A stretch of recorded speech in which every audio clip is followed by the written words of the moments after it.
So let's talk about what you think about yourself and how do you think about yourself. These are notions of self-concept, self-identity, and social identity.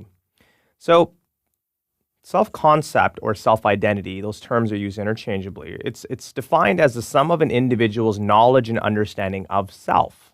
Okay, so that's a little bit different than self-consciousness, which is the awareness of oneself. So you know who you are with self-consciousness, but self-concept or identity talks about specific individual traits that you think you might have. So self-concept includes things like physical, psychological, and social attributes that you'd attribute to yourself. So individuals have beliefs about themselves, and this is a term that you'll need to know called self-schema. Okay, so these are representations that you have of yourself based on those different properties of physical, psychological, or social attributes. So self-concept can be split into two broad bins. So the first being personal identity, and this is your own one's own sense of personal attributes. So do you think you're smart? Do you think you're funny? Do you think you're athletic? So you're now attributing specific attributes to yourself versus social identity, which is social definitions of who you are. So what is your gender, race, religion? What job do you have? These things define your social self versus the personal identity is more specific to your personal attributes.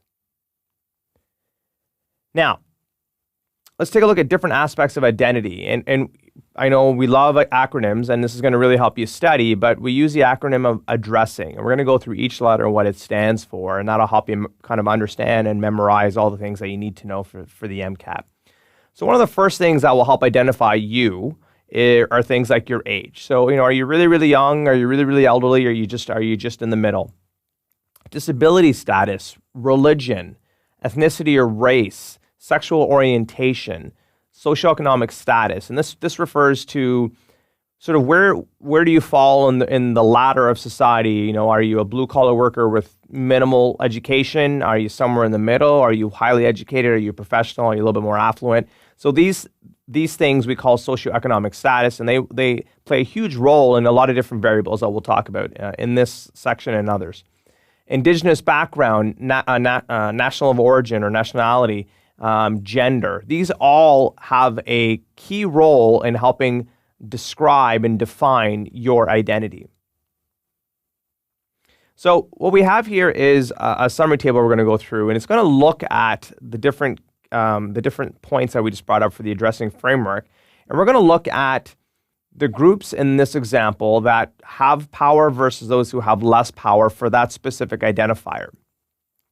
So these are sort of generalizations, and they're not meant to stereotype, but they're meant to help at least identify the broad range that you can have within each of these characteristics. So for example, adults tend to have more power in terms of identity versus young children, even adolescents, and even elders. Okay, so it's that middle group of, let's say, roughly 30 to 60 would be more powerful than young children, adolescents, or the elderly. Temporarily able-bodied versus persons with disabilities. We say temporarily because at some point, you're going to transition to becoming, I don't want to say disabled, but have some disabilities. Religion, Christians versus Jews, Muslims, and other non-Christians, which are in a lot of situations identified as visible minorities in terms of religion. And this is probably Eurocentric or US-centric. So that's why some of these might not align with based on where you're watching this. Ethnicity and race, so Euro-American versus people of color. Heterosexuals versus gay men, lesbians, and bisexuals. Socioeconomic status, owning being within the middle class and having the education, having a good job versus being poor and being within the working class. Being non-native versus being native.